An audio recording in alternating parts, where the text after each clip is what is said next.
सावधान भक्तों, 3 मार्च 2026 को पड़ने वाले इस भयंकर चंद्र ग्रहण को हल्के में लेने की गलती मत कीजिए। ये कोई साधारण खगोलीय घटना नहीं मानी जा रही, बल्कि फाल्गुन मास की पूर्णिमा के साथ पड़ने वाला यह विशेष संयोग परंपरागत मान्यताओं के अनुसार अत्यंत काल बताया गया है। यदि इस समय अनजाने में भी कुछ बड़ी भूल हो जाए तो पूरे वर्ष आर्थिक तंगी, मानसिक अशांति और कार्यों में रुकावट का सामना करना पड़ सकता है।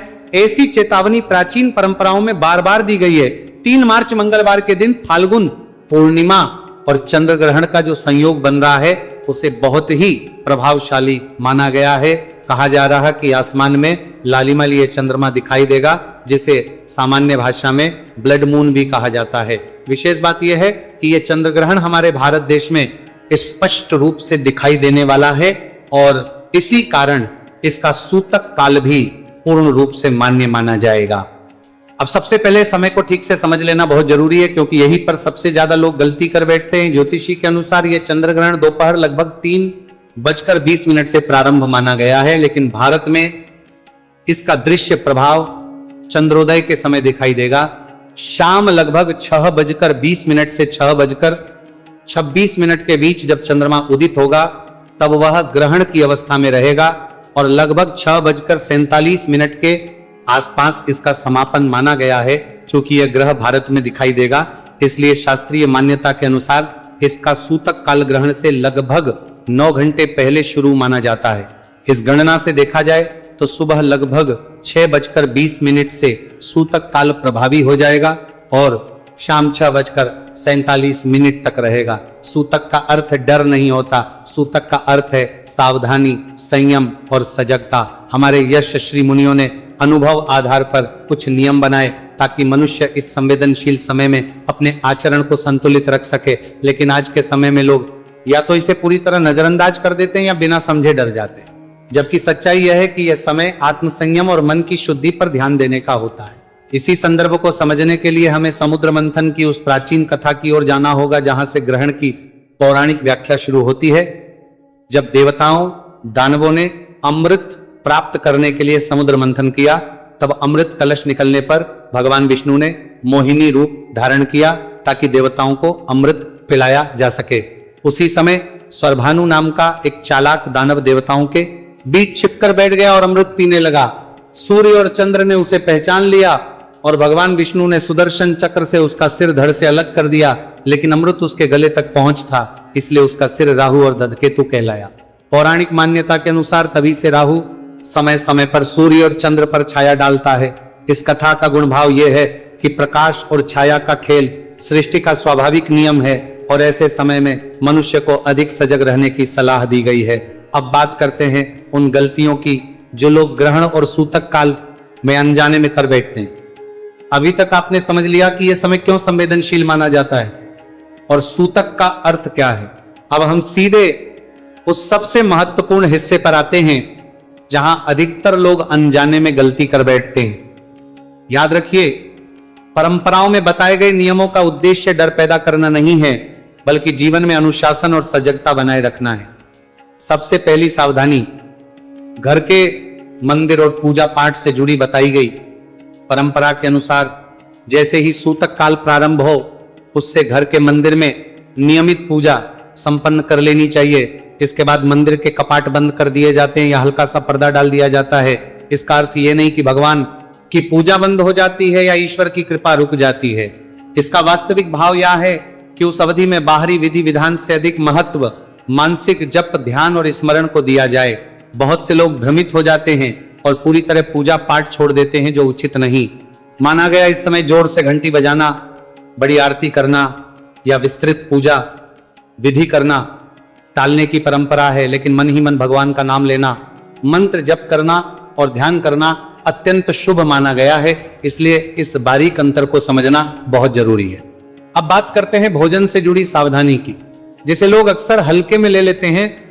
परंपरागत यह कहती है कि सूतक काल लगने के बाद नया भोजन पकाने और खाने से बचना चाहिए। इसलिए पुराने समय में लोग सूतक से पहले ही भोजन बना लेते थे और आवश्यकता पड़ने पर उसी का उपयोग करते थे। साथ ही एक विशेष परंपरा ये रही है कि पहले से रखे भोजन दूध या पानी में तुलसी के पत्ते डाल दिए जाते हैं। तुलसी को शुद्धता और संरक्षण का प्रतीक माना गया है।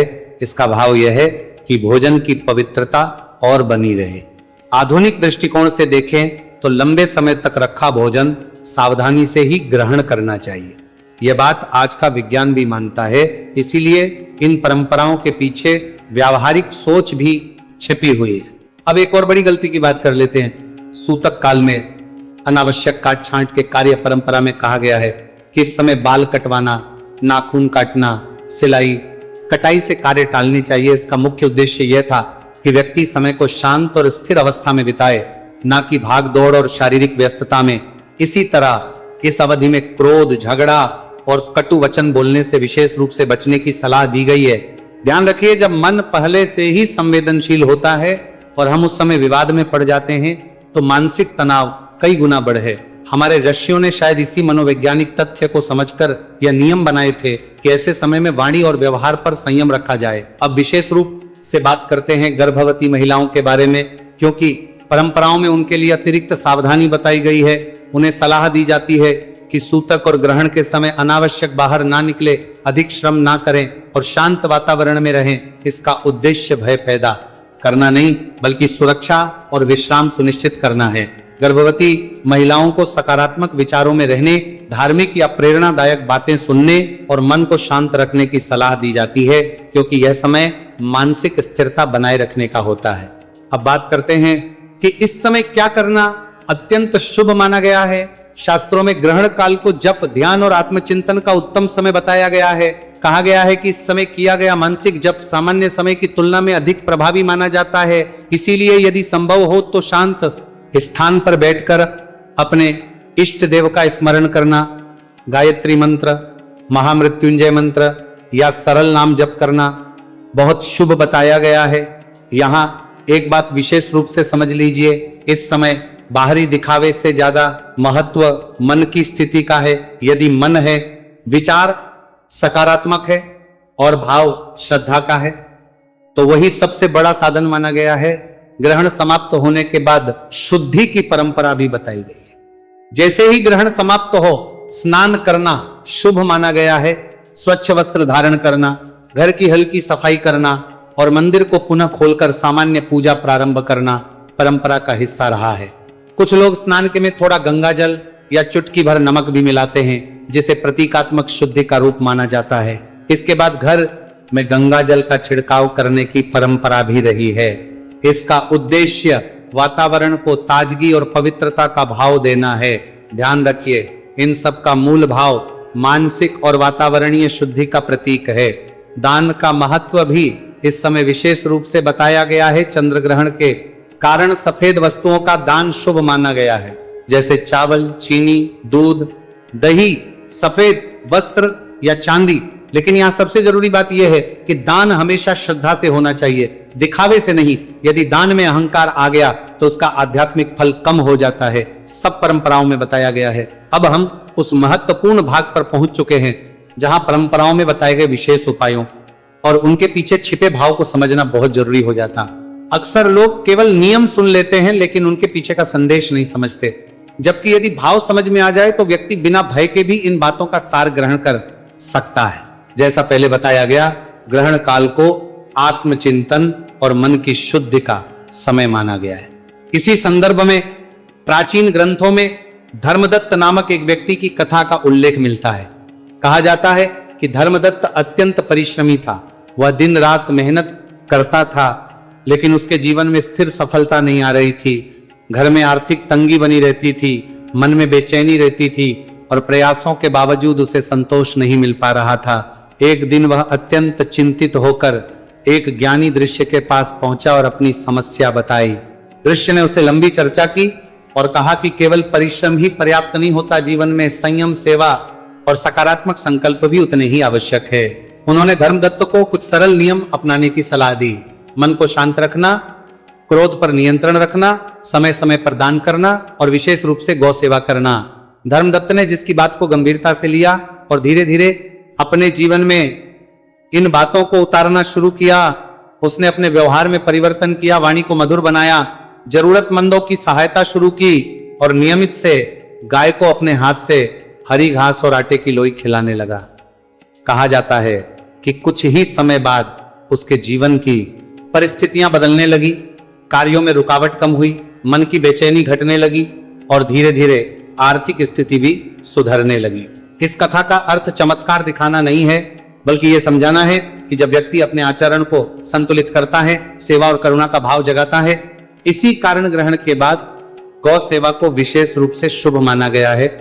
यदि संभव हो तो ग्रहण समाप्ति के बाद किसी गौशाला में जाकर गाय को हरी घास गुड़ मिली रोटी या आटे की लोई अपने हाथ से खिलाने की परंपरा बताई गई है। इसका मूल भाव करुणा, कृतज्ञता और सेवा का अभ्यास है। जब मन में दया का भाव आता है तो व्यक्ति के भीतर की कठोरता धीरे धीरे कम होने लगती है। इसी क्रम में पक्षियों को दाना डालना भी शुभ कर्मों में गिना गया है। सुबह या अगले दिन छत पर या खुले स्थान पर दाना और पानी रखना एक सरल लेकिन अत्यंत सकारात्मक आदत मानी गई है। यह केवल धार्मिक कर्म नहीं बल्कि प्रकृति और जीवों के प्रति संवेदनशील बनने का अभ्यास भी है। अब एक और परंपरागत उपाय की चर्चा करते हैं जिसे कई लोग जानते तो है लेकिन सही तरीके से समझते नहीं। कहा जाता है कि ग्रहण के दिन या उसके तुरंत बाद मुख्य द्वार पर घी का दीपक जलाना और घर के दक्षिण भाग तेल का दीपक प्रज्वलित करना शुभ माना गया है। इसका प्रतीकात्मक अर्थ है घर में प्रकाश, संतुलन और सकारात्मक ऊर्जा का स्वागत करना। ध्यान रखिए, दीपक केवल लौ नहीं है, वो सजगता और आशा का प्रतीक है। जब हम दीप जलाते हैं तो हम अपने भीतर के अंधकार को भी पहचानने और उसे दूर करने का संकल्प लेते हैं। यही इसका गुड़ संदेश है। अब बात करते हैं धन से जुड़े उस प्रतीकात्मक उपाय की जिसका उल्लेख परंपराओं में मिलता है। कहा गया है कि चावल से भरी एक छोटी कटोरी में एक साफ सिक्का रखकर उसे भगवान के सामने रख दिया जाए। अगले दिन उस सिक्के को अपने धन स्थान जैसे तिजोरी या पर्स में सुरक्षित रखता है लिया जाए। इसका उद्देश्य कोई जादुई परिवर्तन करना नहीं बल्कि मन में समृद्धि का सकारात्मक संकल्प स्थापित करना है। हमारे पूर्वज रतीकों के माध्यम से मन को प्रशिक्षित करना जानते थे। जब व्यक्ति रोज सकारात्मक संकल्प देखता है तो उसके निर्णय, उसकी मेहनत और उसका दृष्टिकोण धीरे धीरे उसी दिशा में ढलने लगता है। यदि किसी व्यक्ति को जीवन में लगातार बाधाएं, विरोध या मानसिक तनाव का अनुभव हो रहा हो तो इस समय शांत होकर प्रार्थना करना भी अत्यंत उपयोगी माना गया है। परंपरा कहती है किसी के लिए सोचने के बजाय ईश्वर से न्याय और संतुलन की प्रार्थना करनी चाहिए, क्योंकि नकारात्मक भाव सबसे पहले उसी व्यक्ति को प्रभावित करते हैं जिसके मन में वे उत्पन्न होते हैं। फाल्गुन पूर्णिमा और चंद्र ग्रहण का यह संयोग हमें एक गहरा जीवन संदेश देता है। जैसे चंद्रमा कुछ समय के लिए छाया में चला जाता है और फिर पुनः पूर्ण प्रकाश के साथ प्रकट होता है, वैसे ही मनुष्य के जीवन में भी कठिन समय स्थायी नहीं रहता। यदि हम कठिन समय में घबराने के बजाय संयम, आत्मचिंतन और सकारात्मक कर्म का मार्ग चुन ले तो वही समय हमारे लिए मोड़ साबित हो सकता है। 3 मार्च 2026 का यह चंद्र ग्रहण फाल्गुन पूर्णिमा के साथ पड़ रहा है। यह संयोग परंपरागत मान्यताओं में संवेदनशील माना गया है, इसलिए इस दिन कुछ नियमों का पालन करने की सलाह दी जाती है। लेकिन पहली बात याद रखिए, भय से नहीं समझदारी से काम लेना है। सुबह से ही इस दिन मन को शांत रखने की कोशिश करनी चाहिए। अनावश्यक वाद विवाद, क्रोध और नकारात्मक सोच से दूर रहना ही इस समय का पहला नियम माना गया है। घर के मंदिर की सामान्य पूजा सूतक शुरू होने से पहले कर लें और उसके बाद मंदिर को ढक देना परंपरा में बताया गया है। इसका उद्देश्य मन को बाहरी क्रियाओं से हटाकर भीतर की सजगता पर करना है। खाने पीने की वस्तुओं के संबंध में भी सावधानी बरतने की बात कही जाती है। सूतक से पहले बने भोजन को ढक कर रखना, उसमें तुलसी पत्ता डालना और ग्रहण के दौरान ताजा भोजन ना बनाना, ये सब सावधानियां पारंपरिक रूप से बताई गई है। आधुनिक दृष्टि से देखें तो भी यह समय हल्का भोजन और संयम रखने का अवसर बन सकता है। गर्भवती महिलाओं के लिए विशेष सावधानी रखने की सलाह दी जाती है, जैसे अनावश्यक बाहर ना निकलना, आराम करना, मन को शांत रखना। इसका मूल उद्देश्य मां और शिशु दोनों को तनाव से दूर रखना है। अब बात करते हैं उस समय की जब ग्रहण समाप्त हो जाए। जैसे ही ग्रहण का मोक्ष काल पूरा हो, सबसे पहले स्नान करने की परंपरा बताई गई है। स्नान के जल में थोड़ा सा गंगा जल या नमक मिलाना शुद्धि का प्रतीक माना गया है। इसके बाद घर में हल्का सा साफ सफाई करना, मंदिर में जल करना और सकारात्मक वातावरण बनाना शुभ माना जाता है। दान का महत्व भी इसी समय बताया गया है। अपनी सामर्थ्य के अनुसार चावल, चीनी, दूध या सफेद वस्त्र का दान करना करुणा और साझा करने की भावना को मजबूत करता है। याद रखिए, दान दिखावे के लिए नहीं बल्कि शांत मन से बिना प्रचार के करना ही परंपरा का मूल है। यदि संभव हो तो अगले दिन गाय को हरी घास, गुड़ लगी रोटी या आटे की लोई खिलाना भी एक सकारात्मक सेवा मानी जाती है। इसी प्रकार पक्षियों को दाना और प्रकृति के प्रति कृतज्ञता व्यक्त करने का सरल तरीका है। इस पूरे समय का सबसे बड़ा संदेश यही है कि चंद्रमा मन का प्रतीक है। जब चंद्रमा पर छाया पड़ती है तो हमें अपने मन के भीतर भी झांकने का अवसर मिलता है। क्या हमारे जीवन में अनावश्यक तनाव है? क्या हम क्रोध, ईर्ष्या या चिंता को जरूरत से ज्यादा जगह दे रहे हैं? ग्रहण हमें रुककर यह सब देखने का देता है। याद रखिए, कोई भी ग्रहण स्थायी नहीं होता। कुछ समय के लिए चंद्रमा छाया में जाता है और फिर पहले से अधिक उज्जवल होकर निकलता है। ठीक उसी तरह मनुष्य का जीवन भी उतार चढ़ाव से गुजरता है। यदि हम कठिन समय में संयम, सेवा और सकारात्मक सोच बनाए रखें तो वही समय हमारे लिए नए द्वार खोल सकता है। इस बार की होली भी एक विशेष संदेश लेकर आ रही है। 2 मार्च की रात होलिका दहन और 4 मार्च को रंगों वाली होली खेली जाएगी। इसका भी एक प्रतीकात्मक अर्थ है। पहले नकारात्मकता का दहन, फिर रंगों का उत्सव, यानी पहले भीतर की अशांति को शांत करना, फिर जीवन को उत्साह से भरना। अंत में बस इतना याद रखिए, यह समय डरने का नहीं, जागने का है। नियमों का पालन श्रद्धा से करें, लेकिन अंधविश्वास में ना पड़े। अपने कर्म, अपनी मेहनत और अपने व्यवहार को बेहतर बनाना ही सबसे बड़ा उपाय है। तो ये थी संपूर्ण जानकारी, होली पर लगने वाले चंद्र ग्रहण की संपूर्ण जानकारी। अगर आपके मन में कोई प्रश्न है तो कमेंट बॉक्स में लिख के अपनी राय दीजिएगा। भगवान नारायण सब पर कृपा करें। हरे कृष्णा।